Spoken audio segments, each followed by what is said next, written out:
En este preciso instante, hay millones de adultos, personas que recién superan los 45 años, cometiendo un error médico de proporciones críticas. Sí, proporciones verdaderamente críticas. Y lo más perturbador de toda esta crisis es que está ocurriendo en completo silencio, o sea, acompañada de una aceptación casi absoluta por parte de la sociedad. Exacto. Una resignación que no debería existir. Fíjate en esto. Alguien va cruzando un estacionamiento, una superficie que es perfectamente plana, digamos, y nota una ligera desviación lateral, como si no pudiera mantener una línea recta. Ajá. O quizás al levantarse de una silla, un poco más rápido de lo habitual, sienten esa necesidad imperiosa y repentina de apoyar la mano en la pared. O en un mueble, claro, para no perder el equilibrio. Y en lugar de detenerse a investigar qué está fallando realmente en su neurología, en lugar de sonar la alarma, pues simplemente suspiran, se convencen de que es una, digamos, falla del sistema y lo aceptan como una parte inevitable y completamente normal del envejecimiento. Y esa aceptación pasiva es exactamente nuestra mayor preocupación clínica en este panel hoy. Porque lo que estamos presenciando en la práctica diaria no es una simple torpeza benigna relacionada con la edad, en absoluto. No lo es. Esa ligera desviación, ese tropiezo ocasional que la gente descarta con una sonrisa resignada, es en realidad una alarma neurológica de altísimo nivel. Ah, totalmente. Es literalmente el cuerpo humano gritando que una condición tratable está a punto de cruzar la línea hacia una crisis física irreversible. Y por eso hoy estamos examinando la investigación clínica del Dr. Leonard Brooks, un investigador que lleva más de 2 décadas desentrañando patologías neurológicas y musculoesqueléticas. Y los hallazgos, y estoy verdaderamente asombrada por los datos, son genuinamente alarmantes. Son escalofriantes si los analizamos con rigor. Sí. Estamos ante una crisis profunda de circulación cerebral que se ha disfrazado con un éxito trágico de problemas ortopédicos comunes. Así que nuestra misión en este análisis profundo es exponer un mecanismo biológico que la medicina convencional está ignorando sistemáticamente. Y las implicaciones de este punto ciego médico son devastadoras. O sea, tenemos pacientes entrando a los consultorios reportando estas fallas iniciales de equilibrio y se les despacha con consejos genéricos. Sí. Tenga más cuidado al caminar.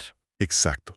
O les dicen que compren un buen suplemento vitamínico o que hagan ejercicios básicos para fortalecer las piernas. Regresan a casa, absolutamente nada mejora y el deterioro neurológico sigue su curso. Sigue avanzando. Pero no porque sus cuerpos estén fallando de manera natural, sino porque el diagnóstico inicial asume una premisa categóricamente falsa desde el primer minuto. Lo que inevitablemente me obliga a pensar, y esto me llena de una preocupación profunda, ¿cuántas personas en este exacto segundo están recibiendo un diagnóstico erróneo? Demasiadas. ¿Cuántos pacientes están siendo condenados a perder su independencia motriz y cognitiva simplemente porque la comunidad médica está, digamos, mirando la parte equivocada del cuerpo? Es una cifra incalculable. Y para detener esto tenemos que desmantelar de inmediato la ilusión anatómica más peligrosa en este campo, la idea de que los problemas de marcha nacen en las extremidades inferiores. Claro. La medicina convencional sigue tratando a las piernas como si fueran el origen del problema, y ese es un error fundamental de biomecánica. Porque el razonamiento estándar asume debilidad muscular, pérdida de densidad ósea o articulaciones desgastadas. Pero si lo analizamos clínicamente, y esto es vital que lo entendamos, las piernas son solo el hardware. Son solo la maquinaria. Exacto. Son estructuras mecánicas increíbles, perfeccionadas por millones de años de evolución. Pero si no tienen un centro de mando que les dicte los parámetros exactos de movimiento, son completamente inútiles por sí solas. Así es. Y en el contexto de la orientación espacial y el equilibrio humano, ese centro de mando es el cerebelo. Que está en la base del cráneo. En la parte posterior, sí. Y aquí es donde la biomecánica clínica nos da una perspectiva fascinante y aterradora a la vez. La gran mayoría asume que caminar es una actividad mecánicamente estable y segura. Y no lo es. No lo es en absoluto. El acto de caminar es, a nivel estrictamente biomecánico, una caída controlada. Un momento, me parece crucial detenernos ahí. A ver, ¿a qué te refieres exactamente con una caída controlada? Es literal. Cuando una persona da un paso, está empujando intencionalmente su centro de masa hacia adelante, lo está sacando por completo de su base de apoyo natural. O sea, por una fracción de segundo, el cuerpo humano ¿Está literalmente en caída libre hacia el vacío? Exactamente en caída libre. El cuerpo se inclina hacia adelante sin nada debajo que lo sostenga. Y en esa minúscula ventana de milisegundos, el cerebelo tiene que calcular la trayectoria exacta, la velocidad y la inclinación Para ordenar a la otra pierna que se balancea. sí, que se balancea hacia adelante de manera automática y atrapa el cuerpo antes de que la gravedad gane y el rostro golpee el suelo. Caminar es una secuencia incesante de caídas y capturas. ¡Wow! Caídas y capturas. Si el cálculo de esa captura se retrasa tan solo una fracción de segundo, ocurre un tropiezo. Si el retraso es consistente, la persona se desvía hacia un lado al caminar. Y si el mecanismo se degrada lo suficiente, bueno, el resultado es una caída total. Y lograr eso, a nivel neurológico, requiere una capacidad de procesamiento brutal. O sea, el cerebelo no solo está contrayendo un músculo de la pierna, está recibiendo y procesando flujos de datos simultáneos e incesantes. De todo el cuerpo. Claro, recibe información de la tensión de cada músculo, del ángulo de las articulaciones, del líquido vestibular en el oído interno y del sistema visual. Integra todo eso y emite microcorrecciones en tiempo real para que el cuerpo mantenga una línea recta. Y mientras este sistema funciona, nadie piensa en ello. Jamás. Pero cuando empiezan las fallas. Fíjate, imaginemos por un momento a 3 personas diferentes tropezando en una misma habitación. Digamos, un hombre que acaba de sobrevivir a un derrame cerebral y fue dado de alta en un hospital de Atlanta. Ok, primer caso. Luego, alguien que bebió demasiado alcohol en una fiesta.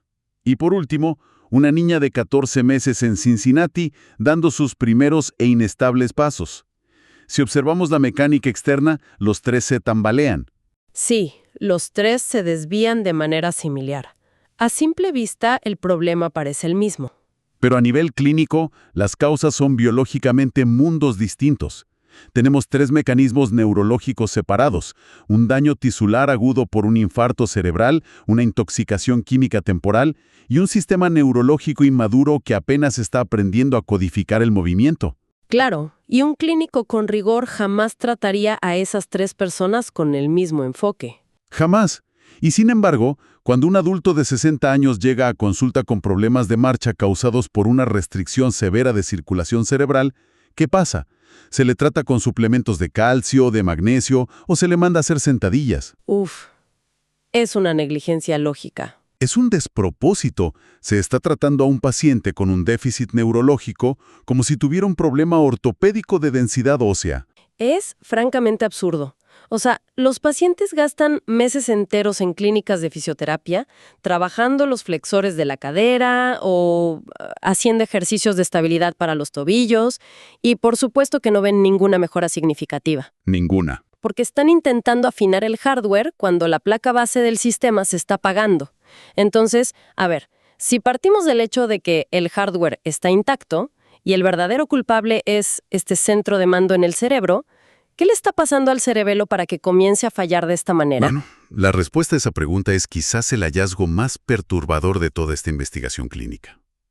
El cerebelo de estos pacientes no está sufriendo un proceso de degeneración natural o inevitable por el simple paso del tiempo. Entonces, ¿qué es? Está sufriendo una asfixia silenciosa.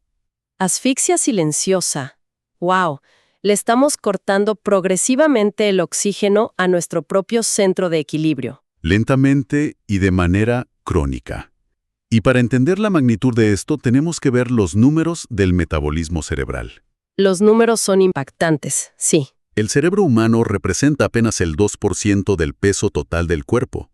Sin embargo, es un órgano tan despiadadamente exigente que consume, digamos, aproximadamente el 20% de todo el oxígeno que respiramos. Es sumamente egoísta con la energía metabólica. Extremadamente egoísta. Y es hipersensible si se le reduce el suministro, aunque sea de forma mínima. O sea, no se necesita un bloqueo total y catastrófico para ver síntomas. Claro, no hablamos de un infarto masivo. No, una reducción crónica y modesta del flujo sanguíneo, sostenida durante meses o años, es más que suficiente para degradar la función neurológica de maneras clínicamente medibles. Y antes de que el daño estructural sea tan evidente que la persona empiece a colapsar o a caerse al suelo constantemente, Esta asfixia emite una verdadera alarma biológica, o sea, hay una tríada de síntomas tempranos. Y la ignoramos. Y lo trágico es que la medicina actual suele ignorarlos, exacto, o los atribuyen al estrés del estilo de vida moderno. El primer síntoma de esta tríada es la pérdida de memoria a corto plazo. Y no estamos hablando de un despiste menor. No para nada. Hablamos de caminar con un propósito específico hacia la cocina y al cruzar el umbral, la mente se queda completamente en blanco, olvidando a qué se iba. O estar en medio de una conversación fluida y perder un sustantivo común de manera repentina. Y lo que es fascinante y, bueno, muy revelador desde la neurología es la asimetría profunda de este fallo. Esa misma persona puede sentarse y relatar con una precisión casi fotográfica y llena de detalles una tarde específica de hace 20 años. Sí, te cuentan todo perfecto. Pero es incapaz de retener un dato de hace 5 minutos. Esto ocurre porque la consolidación de la memoria a corto plazo no es un proceso pasivo. Requiere un pico masivo de energía y oxígeno en tiempo real. Una demanda tremenda. Claro. Cuando hay una hipoxia leve, cuando el flujo sanguíneo está restringido, el cerebro actúa en modo de supervivencia y apaga los sistemas de más alto costo energético primero. Esta es la primera línea de advertencia. Increíble. Y el segundo síntoma temprano de esta tríada es una fatiga mental programada. Es el infame choque contra el muro de las 2 de la tarde. Una caída de energía tan pronunciada y paralizante que tareas que en la mañana tomaban 20 minutos, por la tarde toman 45. Sí, el muro vespertino. Y el indicador clínico clave de este síntoma es que no responde a haber dormido bien. Da igual si hubo 8 horas de sueño profundo la noche anterior, el muro sigue ahí. Porque no es una deficiencia de sueño. Es un problema mecánico de entrega de combustible. Combustible puro, claro.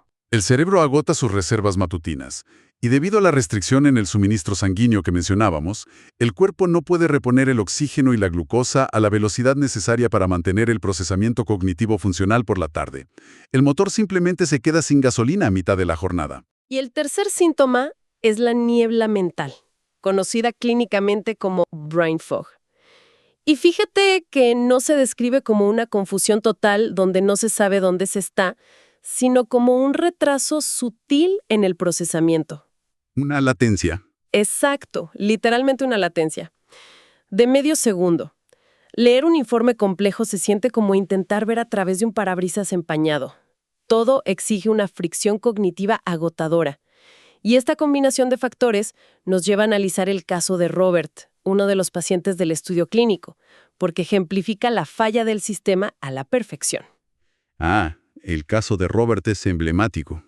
Robert, un ingeniero civil de 64 años en Denver, un hombre extremadamente metódico que monitoreaba su presión arterial a diario.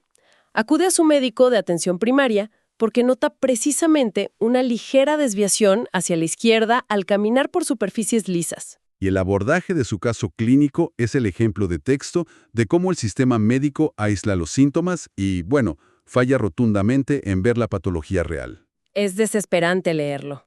A Robert se le realiza una resonancia magnética, que predeciblemente resulta limpia, sin evidencia de tumores ni daño agudo. Y ante esto, ¿qué hace el médico?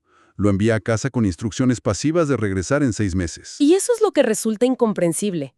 Si analizamos su historial clínico completo, el cuadro era escalofriante. Este paciente tenía problemas recurrentes para recordar nombres propios de colegas.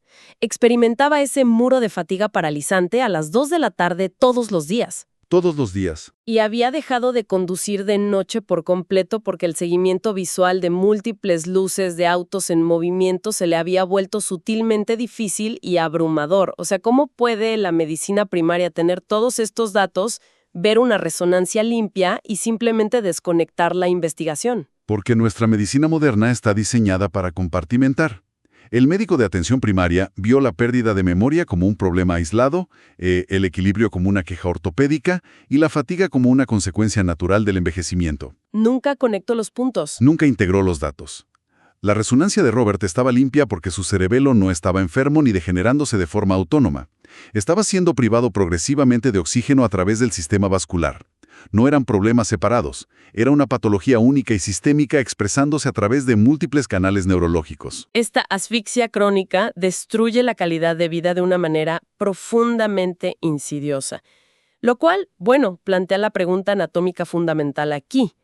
Si entendemos que el flujo sanguíneo está comprometido y que el cerebelo se está asfixiando lentamente, ¿dónde ocurre exactamente este bloqueo mecánico? Ahí está la clave de todo. Y la respuesta revela una vulnerabilidad estructural crítica, algo que parece, te lo juro, un verdadero defecto de diseño en la anatomía humana. Tenemos que observar el trayecto de las arterias vertebrales. Y las arterias vertebrales son únicas. Poseen una configuración anatómica sumamente precaria. A diferencia de casi cualquier otra arteria principal del cuerpo humano, que viajan, digamos, protegidas por gruesas capas de músculos y tejido blando. Flanqueando las estructuras óseas. Exacto. Estas arterias vertebrales viajan literalmente a través del hueso. La columna cervical, nuestro cuello, tiene pequeños orificios en los laterales de cada vértebra, conocidos como agujeros transversos, o foramen transversarium. Ajá. Las arterias tienen que enhebrarse y ascender a través de estos canales óseos extremadamente ajustados. Ascienden vértebra por vértebra, envuelven la primera vértebra cervical, el atlas, que es la que sostiene el peso del cráneo, y luego ingresan a la base del cerebro, donde se unen para formar la arteria basilar. Esa es. Y este sistema es la principal fuente de sangre para el cerebelo y para toda la región posterior del cerebro. Es la circulación vertebrovasilar. A quienes nos escuchan, piensen en esto como si tuviéramos el cable principal de fibra óptica, el que suministra internet y comunicaciones vitales a una metrópolis entera. Pero en lugar de ir por un conducto subterráneo seguro, ¿Estuviera en medio del caos? estuviera enhebrado directamente a través del centro de una torre de engranajes industriales. Cualquier ligero desplazamiento mecánico en esos engranajes y de repente la señal se estrangula silenciosamente. Es una analogía anatómica dolorosamente precisa. O sea, cualquier alteración en la alineación de esas vértebras, cualquier compresión por mala postura, estrangula el diámetro de las arterias y corta el suministro. Inmediatamente. Y aquí es donde las intervenciones comunes que hacemos pueden ser desastrosas. Cuando se experimenta rigidez en el cuello, el instinto inmediato de la gente es realizar estiramientos básicos, como forzar la barbilla hacia el pecho o intentar agresivamente tocar el hombro con la oreja. Sí, la clásica rotación de cuello de oficina. Pero tengo entendido que la investigación advierte fuertemente en contra de esto. Y con justa razón. Es peligroso. Esos estiramientos genéricos aplican la fuerza de torsión principalmente en el centro de la columna cervical, alrededor de las vértebras C5 y C6. Que es la mitad del cuello. Y esa zona central del cuello ya es de por sí una zona hipermóvil anatómica. Si existe un bloqueo mecánico real, forzar más movilidad en un área que ya es inestable no resuelve la compresión de la arteria, y de hecho puede inflamar los tejidos y agravar el cuadro. Entonces, para ser precisos desde un punto de vista clínico, ¿dónde habitan las verdaderas zonas de restricción que están estrangulando este suministro vital? Hay dos zonas de peligro absoluto. La primera es la unión cérvico-torácica. Ok. Es la transición anatómica entre la base del cuello, en la séptima vértebra cervical, la C7, y la primera vértebra torácica, la T1. Aquí es donde muchas personas desarrollan esa prominencia comúnmente llamada joroba de viuda. Que mucha gente cree que es solo grasa. Exacto, y hay que ser tajantes con la realidad clínica. Esa curvatura no es simplemente acumulación de grasa, un problema estético. Es un bloqueo mecánico profundo y crónico. Representa años de rigidez articular y compensación postural que altera directamente el ángulo y la trayectoria de las arterias vertebrales justo donde entran al canal óseo. Es una estrangulación estructural. Así es. Y la segunda zona crítica es la columna cervical superior, las vértebras C1 y C2, justo donde la arteria tiene que hacer giros abruptos antes de ingresar al cráneo. Saliendo con precisión quirúrgica dónde ocurre este bloqueo mecánico y el devastador déficit neurológico que provoca, la investigación expone un protocolo de intervención crítica de 2 fases. Y el objetivo aquí no es aliviar un poco la tensión muscular o hacerte sentir relajado. No, esto es intervención médica. Es restaurar la función neurológica antes de que el daño tisular en el cerebelo sea permanente e irreversible. Y la primera fase de este protocolo es la liberación mecánica. Así es, y esta fase inicial requiere precisión estructural, no fuerza bruta. El primer paso implica localizar la séptima vértebra cervical. Clínicamente, si la persona baja la barbilla hacia el pecho y desliza un dedo por la parte posterior del cuello, es la prominencia ósea que más sobresale en la base. Sí, se siente claramente. El individuo debe aplicar una presión asistida con el dedo a un lado de esa vértebra mientras rota lentamente la cabeza en esa misma dirección. Y la clave de esto, según los datos clínicos que revisamos, es buscar la resistencia elástica natural de la cápsula articular y sostener esa posición de rango final durante 2 o 3 segundos. O sea, no se trata de dar un tirón violento. Para nada, eso empeoraría las cosas. Se trata de crear una presión sostenida para deshacer años de restricción mecánica. Después, este proceso se repite bajando un nivel vertebral.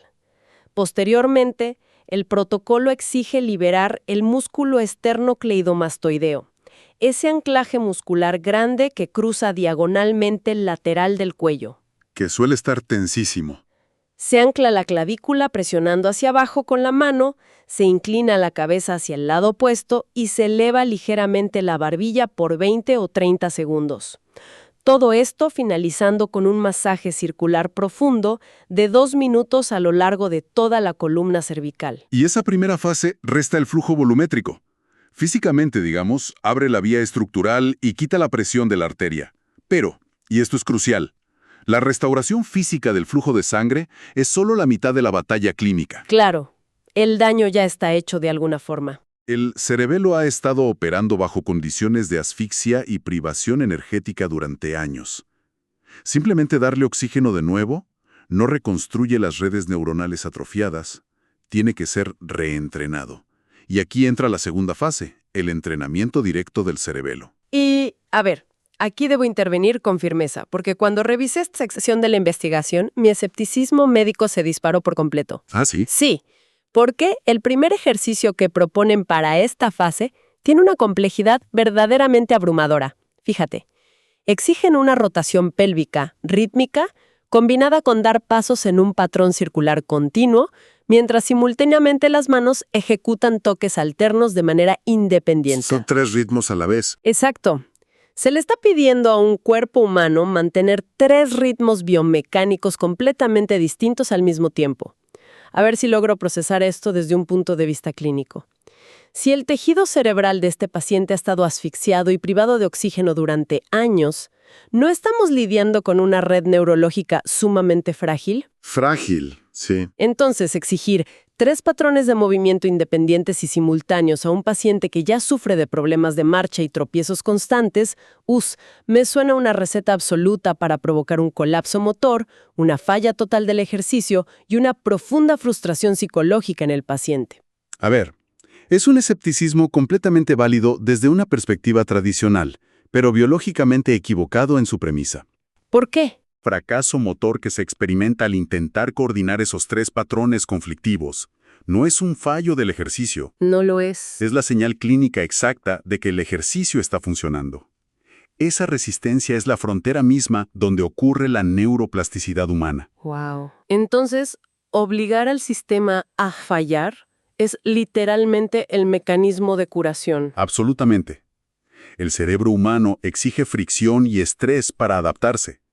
Obligar al cerebelo a procesar señales biomecánicas conflictivas, forzándolo al límite de sus capacidades, bajo condiciones físicas controladas, es el único mecanismo biológico probado para provocar la reconexión neuronal. Claro, si fuera fácil, no habría adaptación. Si el ejercicio fuera fácil, el cerebro usaría caminos ya establecidos.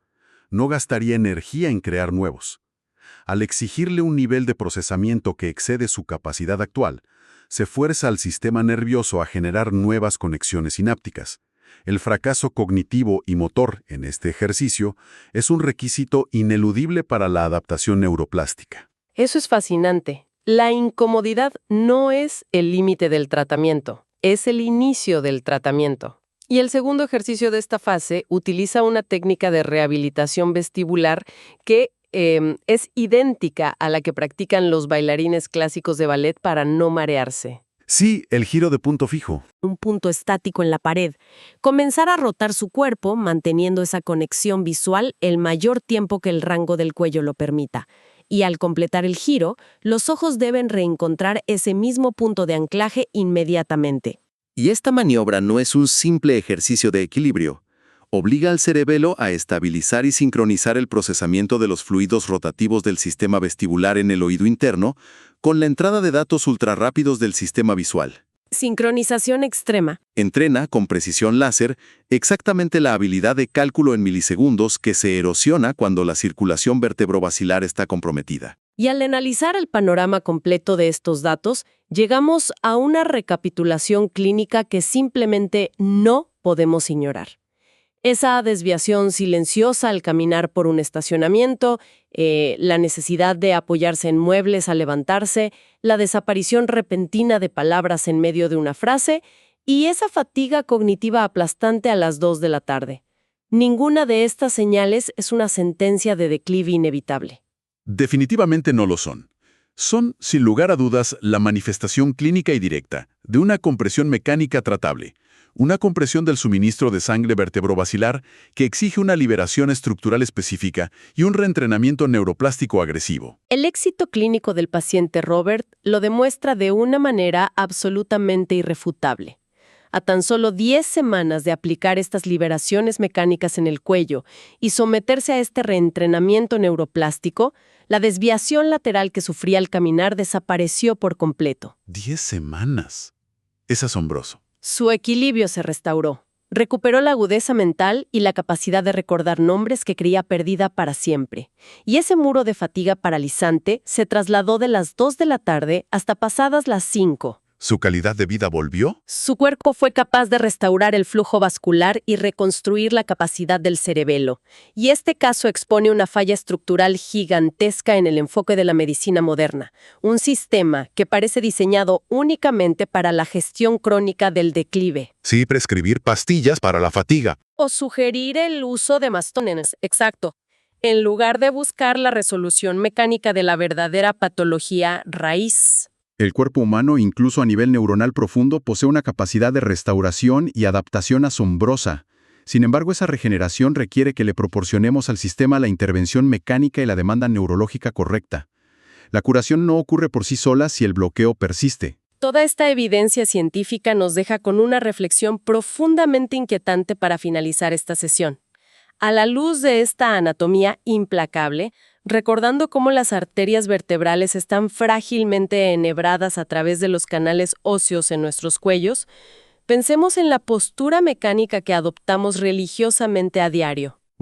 Sí. Si pasamos horas y horas encorvados frente a nuestras pantallas y escritorios, proyectando el cuello en un ángulo antinatural, y sabemos que esta postura está literalmente asfixiando el centro de equilibrio y coordinación del cerebro, ¿qué otras funciones cognitivas y qué otras capacidades vitales estamos sofocando silenciosamente en este preciso instante? Fracción de segundo tras fracción de segundo. Exacto, solo por la manera en la que decidimos mantener el peso de nuestra propia cabeza mientras trabajamos. Es una pregunta clínica de suma gravedad, una que debería obligarnos a reevaluar nuestra relación física con nuestro entorno inmediatamente, antes de que el daño sea irreversible. El conocimiento profundo de nuestra propia biología celular y anatomía mecánica es, y seguirá siendo, la única línea de defensa real que tenemos contra el declive prematuro.